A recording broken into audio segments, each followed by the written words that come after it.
دوستو حضرت عثمان غنی رضی اللہ تعالیٰ عنہ، حضرت ابو بکر صدیق اور حضرت عمر فاروق اعظم کے بعد خلافت کی گدی پر 644 عیسوی میں مسلمانوں کے تیسرے خلیفہ کے طور پر بیٹھے اور انہوں نے مسلمانوں کی اس خلافت کو 656 عیسوی تک یعنی لگاتار 12 سال تک سنبھالا، جو باقی کے بچے ہوئے تینوں خلفاء کے مقابلے میں سب سے لمبا وقت ہے۔ ان 12 سالوں میں سے بھی شروع کے جو 6 سال تھے وہ تو حضرت ابو بکر صدیق اور حضرت عمر فاروق اعظم کے دور کی طرح ہی پر امن گزرے، یعنی امن کے ساتھ گزرے اور ہر اسپیکٹ سے خوب پروگریس وغیرہ بھی ہوئی۔ لیکن آخر کے جو 6 سال تھے ان میں اٹھک پٹک ہونا شروع ہوئی، اور اسی اٹھک پٹک نے ہی ایسا خطرناک روپ لے لیا کہ جس کی وجہ سے پھر نہ صرف حضرت عثمان غنی جیسے عظیم اور بڑے خلیفہ کی شہادت ہوئی، وہ بھی ظالمانہ طریقے سے، بلکہ پوری مسلم دنیا کی راجنیتی میں ہی ایسے بڑے بڑے فتنے پیدا ہو گئے کہ جن فتنوں کی وجہ سے بڑی بڑی پرسنالٹیز کی شہادتیں تو ہوتی رہیں، لیکن وہ فتنے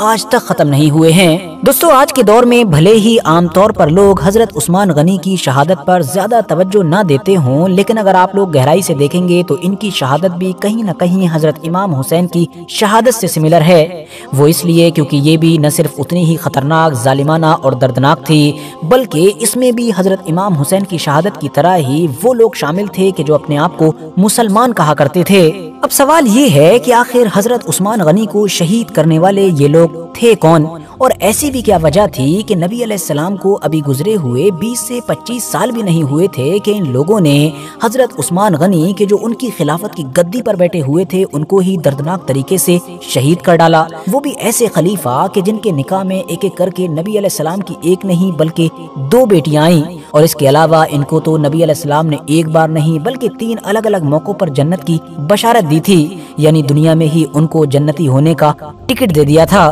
تو دوستو یہ بات تو کلیئر ہے کہ حضرت عثمان غنی کی شہادت کا یہ واقعہ بہت زیادہ کنٹروورشیل ہے، اور آج ہم اس کو 2 الگ الگ ہسٹوریکل ورژن سے سمجھنے کی کوشش کرتے ہیں۔ پہلا ورژن تو یہی ہے کہ بہت سارے اتہاسکاروں نے اور مسلم اسکالرز نے یہ لکھا ہے کہ اس دور میں حضرت عثمان غنی کے خلاف اندر ہی اندر سازشوں کا جو پورا ایک جال بنایا گیا تھا، وہ دراصل ان لوگوں نے بنایا تھا کہ جو اوپر سے تو اپنے آپ کو مسلمان کہا کرتے تھے مگر اندر سے مسلمان نہیں تھے، اور ان تمام سازشوں میں جو انسان ان تمام منافقوں کو لیڈ کر رہا تھا اس کا نام تھا عبداللہ ابن سبا۔ یہ اندر سے تھا تو ایک یہودی انسان کہ جو مسلمانوں سے نفرت کیا کرتا تھا، مگر اوپر سے اس نے مسلمانوں کا لباس پہن رکھا تھا، بلکہ یہ تو ایک بہت ہی نیک بزرگ کی طرح رہا کرتا تھا۔ عبداللہ ابن سبا نے اپنے فالوورز کے ساتھ کم پڑھے لکھے مسلمانوں میں اور خاص طور سے ان مسلمانوں میں جا کر کہ جو ابھی نئے مسلمان ہوئے تھے، موجودہ خلیفہ یعنی حضرت عثمان غنی کے خلاف کان بھرنے شروع کر دیے۔ اس نے خاص طور پر حضرت عثمان غنی کے جو الگ الگ علاقوں کے گورنر تھے ان کو ٹارگٹ پر لینا شروع کیا، ان کے ہر کاموں میں نقص نکالا اور کہا کہ یہ تمام لوگ صحیح طور پر کام نہیں کر رہے ہیں۔ عبداللہ ابن سبا کی طرف سے کوفہ، بصرہ اور مصر جیسے سبھی علاقوں میں سازش کا جال بچھا دیا گیا، اور یہ جال اتنی صفائی سے بچھایا گیا تھا کہ عام مسلمان تو عام مسلمان بلکہ جو بہت مشہور نام تھے وہ بھی شک و شبہ کا شکار ہو گئے، اور ایسے لوگوں کا ہی بے چین ہونا تھا کہ اس بے چینی کی آگ فوراً خلافت کے سینٹر یعنی کہ مدینے تک بھی پہنچ گئی۔ عبداللہ ابن سبا اور اس کے فالوورز کی طرف سے اس دور میں حضرت عثمان غنی کے اوپر جو کچھ بڑے الزام لگائے گئے تھے، ان میں سے پہلا تو یہی تھا کہ انہوں نے اپنے خاندان والوں کو یا پھر اپنے رشتہ داروں کو خوش کرنے کے لیے حکومت کے بڑے پدوں پر بیٹھا رکھا ہے، اور اسپیشلی جو گورنرز کی پوسٹ ہیں ان پر بیٹھا رکھا ہے۔ اس کے علاوہ یہ بیت المال سے یعنی کہ حکومت کے خزانے سے بڑی رقم سے ایسے لوگوں کو نواز رہے ہیں کہ جو اس کے حقدار نہیں ہیں لیکن صرف ان کے رشتہ دار ہیں، اس لیے نواز رہے ہیں۔ اس کے علاوہ ایک یہ بھی الزام لگایا کہ طرابلس کی جنگ سے ملنے والے مال غنیمت کا 5واں حصہ بیت المال میں جانا چاہیے تھا، لیکن حضرت عثمان غنی نے اس کو مصر کے گورنر عبداللہ ابن سعد کو دے دیا۔ حضرت عثمان غنی تک جب یہ شکایتیں پہنچیں تو انہوں نے اس کا جواب بھی دیا، اور انہوں نے کہا کہ یہ جو بڑے عہدوں پر بنو امیہ کے خاندان کے لوگ نظر آ رہے ہیں، ان کو میں نے اپنے خاندان کے یا اپنے رشتہ دار ہونے کی وجہ سے نہیں بیٹھایا ہے بلکہ ان کی قابلیت کو دیکھ کر بیٹھایا ہے، اور اس کے علاوہ ہاں میں اپنے خاندان والوں سے محبت کرتا ہوں لیکن ان کی محبت میں ظالم نہیں بن سکتا، بلکہ ان کا صرف وہی حق دیتا ہوں کہ جو واجب ہے،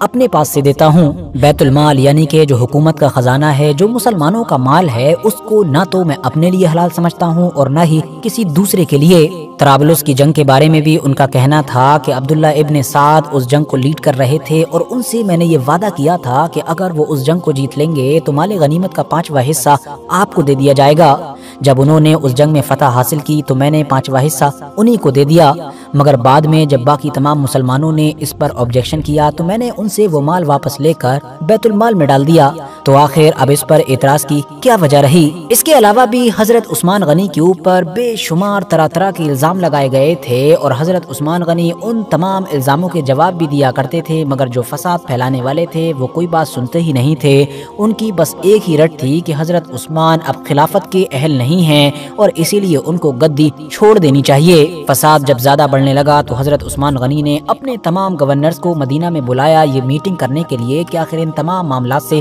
کیسے نپٹا جائے۔ بہت سارے لوگوں نے یہ بھی مشورہ دیا کہ جو فساد پھیلا رہے ہیں ان کو کڑی سزائیں دی جائیں، لیکن کیونکہ حضرت عثمان غنی حد سے زیادہ نرم دل تھے تو انہوں نے ایسا کرنے سے منع کر دیا۔ گورنرز جب خلافت کی راجدھانی یعنی مدینہ سے اپنے اپنے علاقوں میں واپس چلے گئے تو حضرت عثمان غنی نے لوگوں کے دماغ میں اٹھنے والے ڈاؤٹ کو کلیئر کرنے کے لیے کچھ بڑے بدلاؤ بھی کیے۔ مثال کے طور پر کوفہ کی گورنری سے سعید ابن عاص کو ہٹا کر ایک بہت ہی قابل اور نرم دل انسان حضرت ابو موسیٰ اشعری کو گدی پر بیٹھایا، کیونکہ اس علاقے کے لوگ سعید ابن عاص کو بالکل بھی گدی پر دیکھنا ہی نہیں چاہتے تھے۔ اس کے علاوہ آپ نے ایک بڑا قدم یہ بھی اٹھایا کہ بہت سارے سینئر صحابی کو الگ الگ علاقوں میں بھیجا یہ پتہ کرنے کے لیے کہ الگ الگ علاقوں کے لوگوں کی مجھ سے کیا شکایت ہے۔ پوری خلافت میں یہ بھی اعلان کروایا کہ کسی بھی انسان کو اگر مجھ سے یا میرے حاکم سے کوئی پرابلم ہے، کوئی شکایت ہے تو وہ حج کے موقع پر یہاں پر لے کر آئے تو میں اس کی شکایت کو دور کروں گا اور ظالم سے مظلوم کا حق دلواؤں گا۔ لیکن دوستو، جس وقت حضرت عثمان غنی حالات کو بہتر بنانے کے لیے یہ سب کچھ کر رہے تھے، اسی وقت ہی اندرونی طور پر کوفہ، بصرہ اور مصر کے بہت سارے لوگ خط کے ذریعے سے یہ پلاننگ کر چکے تھے کہ ہم مدینہ میں ایک ہی وقت پر پہنچیں گے اور وہاں پر اکٹھے ہو کر تلوار کے بلبوتے پر حضرت عثمان سے اپنی مانگیں منوائیں گے۔ اور ہوا بھی کچھ ایسا ہی، یہ لوگ پلاننگ کے تحت ایک ہی وقت پر مدینہ کے قریب پہنچے کہ جو ہزاروں کی تعداد میں تھے اور مدینہ سے کچھ دوری پر ہی ان لوگوں نے اپنا پڑاؤ ڈال دیا۔ پہلے تو ان لوگوں نے مدینہ کے جو کچھ سب سے زیادہ سینئر صحابی تھے جیسا کہ حضرت علی، حضرت طلحہ، حضرت زبیر اور حضرت سعد ابن ابی وقاص، ان سب کو اپنے ساتھ ملانے کی کوشش کی، لیکن یہ اس چیز میں کامیاب نہ ہو سکے کیونکہ ان لوگوں نے ایسا کرنے سے انکار کر دیا۔ بعد میں خود حضرت علی حضرت عثمان غنی کی طرف سے ان لوگوں کے پاس گئے اور ان کے تمام الزاموں کے جواب دیے، ساتھ ہی میں یہ بھی کہا کہ حضرت عثمان آپ کی تمام مانگوں کو ماننے کے لیے تیار ہیں، اسی لیے اب آپ واپس چلے جائیں۔ حضرت علی کے بہت زیادہ سمجھانے پر یہ لوگ سیٹسفائی ہو بھی گئے اور اپنے اپنے علاقوں کی طرف واپس چلے گئے۔ اس واقعے کو ابھی کچھ دن ہی گزرے تھے کہ اچانک سے ایک دن پورے مدینہ میں گھوڑوں کے ٹاپوں کی آوازیں سنائی دیں اور ہر طرف سے یہی صدا آ رہی تھی کہ انتقام انتقام انتقام۔ یہ دیکھ کر جب مدینہ کے لوگ باہر نکلے تو ان کے ہوش اڑ گئے، کیونکہ وہ سارے ہی مصر اور الگ الگ علاقوں کے باغی کہ جو کچھ وقت پہلے ہی یہاں پر اکٹھا ہوئے تھے اور حضرت علی کے سمجھانے پر واپس چلے گئے تھے، وہ تمام لوگ واپس آ گئے تھے۔ حضرت علی نے فوراً آگے بڑھ کر ان سے واپس آنے کی وجہ پوچھی۔ اس پر مصری باغیوں نے جواب دیا کہ آپ کے سمجھانے کے بعد ہم لوگ تو واپس ہی جا رہے تھے، مگر راستہ میں ہم کو ایک جاسوس ملا جس کی چال ڈھال سے اور جس کی باڈی لینگویج سے ہم کو شک ہوا۔ ہم نے اس کو پکڑا، اس کی تلاشی لی تو اس کے پاس ایک خط ملا جو خط حضرت عثمان غنی کی طرف سے تھا، یعنی خلیفہ وقت کی طرف سے تھا اور مصر کے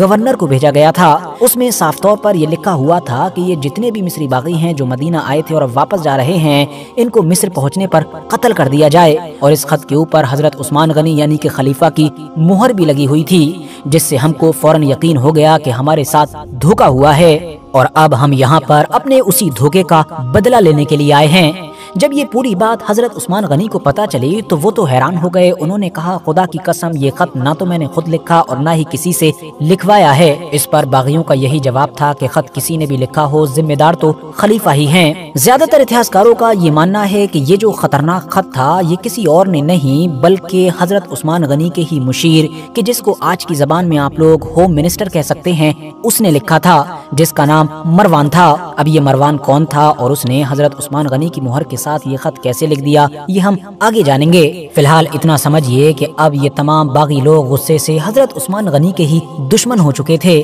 اور ان کا کہنا تھا کہ خط کسی نے بھی لکھا ہو لیکن ذمہ داری خلیفہ کی بنتی ہے، اسی لیے آپ فوراً خلافت سے الگ ہو جائیے۔ حضرت عثمان غنی کا کہنا تھا کہ میں تم لوگوں کی ہر جائز مانگ پوری کرنے کے لیے تیار ہوں، لیکن خلافت کی قمیض کو کبھی نہیں اتاروں گا، کیونکہ یہ قمیض مجھ کو اللہ نے پہنائی ہے، اور نبی علیہ السلام نے بھی مجھ سے فرمایا تھا کہ اللہ تجھ کو ایک قمیض پہنائے گا، کچھ لوگ اس کو اتارنے کے لیے آئیں گے تو اس کو نہ اتارنا۔ تو نہ تو میں تلوار کے بلبوتے پر خلافت کی گدی پر بیٹھا تھا کیونکہ مجھ کو لوگوں نے بیٹھایا تھا، اور نہ ہی تلوار کے بلبوتے پر اس گدی سے اتروں گا۔ میں اللہ کے نبی صلی اللہ تعالی علیہ وسلم کی وصیت کے مطابق آخری دم تک صبر کروں گا۔ یہ جواب سن کر اب ان تمام باغیوں نے امیر المومنین حضرت عثمان غنی رضی اللہ تعالیٰ عنہ کے گھر کو گھیرے میں لے لیا۔ باغیوں نے حضرت امیر المومنین کے گھر کو کئی دنوں تک اب گھیرے میں رکھا، اور اس پورے محاصرے کے دوران اب ان لوگوں نے کھانے اور پینے کی تمام چیزوں پر اندر پابندی لگا دی، جس کی وجہ سے اب اندر موجود حضرت عثمان غنی کو پریشانی ہونے لگی۔ ایک بار ام المومنین حضرت ام حبیبہ نے کچھ کھانے پینے کی چیزیں اندر لے جانے کی کوشش کی تو باغیوں نے ان سے لڑنا بھیڑنا شروع کر دیا، ان کی بے ادبی کی اور ان کو ایسا نہ کرنے دیا۔ پھر ایک بار حضرت علی نے چند نوجوانوں کے ذریعے سے پانی کی 3 مشکیں اندر بھیجنے کی کوشش کی۔ یہ نوجوان ان لوگوں سے بھیڑ کر اور کچھ زخم کھا کر اندر جانے میں کامیاب رہے۔ اس دور میں مدینہ کے اندر جتنے بھی بڑے بڑے اور مشہور صحابی تھے، ان لوگوں نے ان باغیوں کو باری باری سے سمجھانے کی کوشش کی۔ خود حضرت عثمان غنی نے بھی کئی بار چھت کے اوپر آ کر ان لوگوں کے سامنے بااثر تقریریں کی، ان کو سمجھانے کی کوشش کی کہ آخر میں کون ہوں، لیکن ان کے اوپر کسی بھی چیز کا کوئی اثر نہیں ہوا۔ ان باغیوں نے حضرت عثمان غنی کے گھر کی طرف جانے والے ہر راستے پر مضبوط پہرے بیٹھا دیے تھے تاکہ کوئی بھی ان کی مدد کے لیے نہ پہنچ سکے، لیکن پھر بھی جیسے تیسے مدینے کے لگ بھگ 700 نوجوان حضرت عثمان غنی تک پہنچنے میں کامیاب رہے تھے۔ ان لوگوں نے حضرت عثمان سے اجازت مانگی کہ ہم لوگ ان باغیوں سے جنگ کریں، مگر حضرت عثمان غنی کے جو اس وقت دنیا کی سب سے بڑی اور سب سے طاقتور حکومت کی گدی پر بیٹھے ہوئے تھے، انہوں نے کہا کہ تم لوگوں کو خدا کا واسطہ میرے لیے کوئی بھی کسی کا خون نہ بہائے۔ حضرت عثمان غنی کی اس طرح کی باتیں سن کر ان میں سے زیادہ تر نوجوان واپس چلے گئے۔ حضرت عثمان غنی نے یہ بھی پسند نہیں کیا کہ وہ مدینہ شہر کو چھوڑ کر کسی اور علاقے میں چلے جائیں اور اپنی جان بچا لیں۔ انہوں نے آخری دم تک صرف وہی کیا کہ جس کے لیے وہ مشہور تھے، یعنی کہ صبر اور حد سے زیادہ نرم دلی۔ لیکن دوستو، جب مدینہ میں یہ سب کچھ چل رہا تھا تبھی مکہ میں حج چل رہا تھا، یعنی وہ حج کا وقت تھا۔ ان باغیوں کو یہ ڈر تھا کہ مکہ میں حج کرنے کے بعد لوگ اس طرح کی جب خبریں سنیں گے تو ڈائریکٹ مدینہ کی طرف ہی واپس آئیں گے اور ان کو خلیفہ کے خلاف یہ سب کچھ کرنے کا موقع نہیں ملے گا۔ اسی لیے انہوں نے اب فوراً ہی حضرت عثمان غنی کی شہادت کی پلاننگ شروع کر دی، اور آخرکار 17 جون 656 عیسوی میں اور ہجری کے حساب سے کہوں تو 35 ہجری ذوالحجہ کے مہینے میں ان لوگوں نے حضرت عثمان غنی کے گھر پر زبردست اٹیک کیا۔ اس وقت گھر کے مین گیٹ پر پہرا دینے کے لیے حضرت حسن ابن علی، حضرت عبداللہ ابن زبیر اور حضرت محمد ابن طلحہ رضی اللہ تعالی عنہم اور ان کے علاوہ کچھ اور بھی نوجوان کھڑے ہوئے تھے۔ انہوں نے باغیوں کا ڈٹ کر مقابلہ کیا اور زخمی ہونے کے باوجود بھی کسی کو اندر نہیں گھسنے دیا، لیکن تبھی موقع پا کر چپکے سے 4 کے قریب باغی پاس والے گھر سے دیوار کود کر حضرت عثمان غنی کے گھر میں انٹر ہونے میں کامیاب ہوئے۔ اس وقت حضرت عثمان غنی روزے سے تھے اور قرآن کی تلاوت کر رہے تھے۔ اسی وقت ہی ان ظالموں نے لوہے کی ایک سلاخ، نیزہ اور تلوار کے ذریعے سے ان پر وار کیا۔ ان کی بیوی سیدہ نائلہ ان کو بچانے کے لیے آگے آئیں تو ظالموں نے تلوار سے ان کی انگلیوں کو بھی کاٹ دیا، اور اس طرح سے 82 سال کی عمر میں نہتے خلیفہ یعنی کہ حضرت عثمان غنی رضی اللہ تعالیٰ عنہ کو شہید کر دیا گیا۔ مگر دوستو، ہماری یہ بات یہیں پر ختم نہیں ہو جاتی ہے، بلکہ آپ لوگوں کے دماغ میں یہ سوال ہوگا کہ بھائی وہ مروان کون تھا کہ جس نے حضرت عثمان غنی کی مہر لگا کر خط لکھ دیا تھا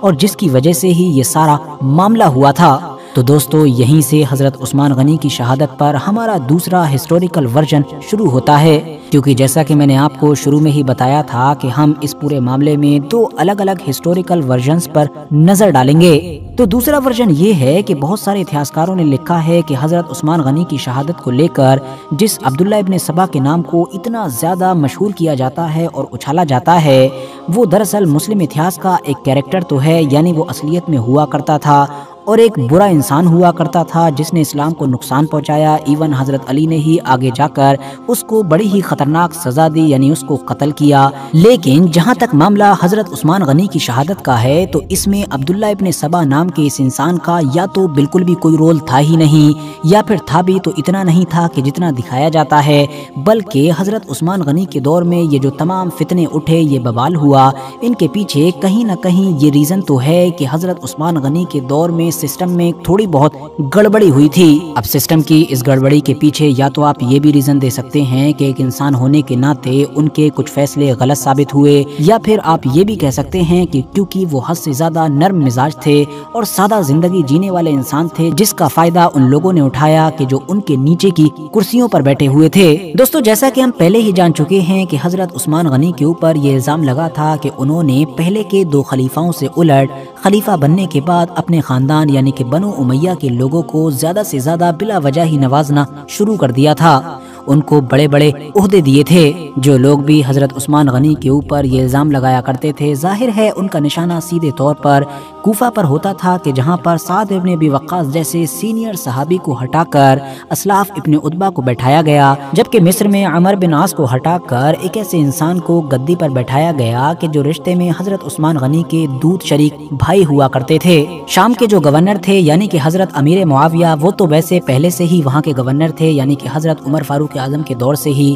لیکن حضرت عثمان غنی کے دور میں ان کو شام کے ساتھ ساتھ عراق وغیرہ کا بھی ایک بڑا علاقہ دے دیا گیا تھا، اور عراق کے علاقے میں تو حد ہی ہو گئی، کیونکہ اس ولید کو امیر بنا دیا گیا کہ جس نے ایک بار شراب پی کر فجر کی نماز تک پڑھا دی، جس کی وجہ سے اب عراق کے علاقے میں حضرت عثمان غنی کے خلاف بغاوت اٹھنے لگی، جس میں ایون خود صحابہ کی اولادیں تک شامل تھیں۔ مگر دوستو، ان تمام چیزوں میں جو غلطی تھی وہ حضرت عثمان غنی کی نہیں تھی، بلکہ قصور اسی مروان کا تھا کہ جس کا ذکر ہم پہلے ہی کر چکے ہیں، اور جو حضرت عثمان غنی کا پرسنل سیکریٹری ہوا کرتا تھا۔ یہ وہی مروان تھا کہ جس کو اس کے والد کے ساتھ کسی دور میں نبی علیہ السلام نے مدینہ سے باہر نکال دیا تھا، کیونکہ وہ نبی علیہ السلام کی مذاق اڑایا کرتا تھا۔ لیکن حضرت عثمان غنی کے دور میں اس کی نہ صرف مدینہ میں واپسی ہوئی، بلکہ یہ تو ان کا پرسنل سیکریٹری بن گیا، یعنی کہ ہوم منسٹر۔ مروان اور اس کے تمام ساتھیوں نے حضرت عثمان غنی کے چاروں طرف ایک حلقہ بنایا ہوا تھا، یعنی کسی بھی ملک سے آنے والے کسی بھی فریادی کو ان تک پہنچنے ہی نہیں دیتے تھے۔ زیادہ تر چیزوں سے ان کو بے خبر رکھا جاتا، ایون اگر ان کے لیے کوئی خط آتا تو وہ بھی ان تک پہنچ ہی نہیں پاتا۔ زیادہ تر جو شکایت وغیرہ کے خط آتے تھے ان کا تو کوئی اوٹ پٹانگ جواب یہ خود مروان لکھ کر ہی مہر لگا کر واپس بھیج دیتا تھا، جس کو دیکھ کر پھر عام لوگوں کا غصہ اور بڑھ جاتا تھا۔ کیونکہ یہ پرسنل سیکریٹری تھا یعنی کہ ہوم منسٹر تھا، تو ظاہر ہے حضرت عثمان غنی کی جو مہر تھی وہ بھی اس کے پاس رہا کرتی تھی۔ ویسے تو بہت سارے الگ الگ علاقوں میں بہت سارے لوگ بڑی بڑی پوزیشن پر بیٹھے ہوئے بنو امیہ کے لوگوں سے، سرداروں سے پریشان تھے، لیکن یہ پورا ماجرا اس وقت کھلا کہ جب عراق میں ولید والا میٹر ہوا، یعنی ولید نے شراب پی کر فجر کی نماز پڑھا دی۔ اس کے بعد ایک شخص عراق کے لوگوں کی شکایت لے کر مدینہ خلیفہ وقت کے پاس پہنچا، لیکن دستور کے مطابق اس کو بھی حضرت عثمان غنی سے دور رکھنے کی ہی کوشش کی گئی۔ لیکن نبی علیہ السلام کی پیاری بیوی یعنی کہ حضرت عائشہ صدیقہ رضی اللہ تعالیٰ عنہا تک جب یہ بات پہنچی تو وہ فوراً حضرت عثمان غنی کے پاس پہنچی، اور انہوں نے نبی علیہ السلام کی جو نالین مبارک تھیں یعنی کہ چپلیں، ان کو ہوا میں لہرا کر فرمایا کہ ابھی تک تو نبی علیہ السلام کی یہ نالین مبارک بھی پرانی نہیں ہوئی ہے کہ اس سے پہلے ہی اسلام کا نقشہ بدل دیا گیا، اسلام کے نظام کو برباد کر دیا گیا، آپ کو بنو امیہ نے پوری طریقے سے بے خبر رکھا ہے۔ یہ سن کر اب حضرت عثمان غنی پورے معاملے سے باخبر ہوئے، انہوں نے فوراً غصے میں ولید کو بلوا کر اس کو کوڑے لگوائے، لیکن ظاہر ہے اب تک تو کافی دیر ہو چکی تھی، کیونکہ بہت سارے علاقوں میں مسلمانوں کے بیچ حضرت عثمان کو لے کر وہ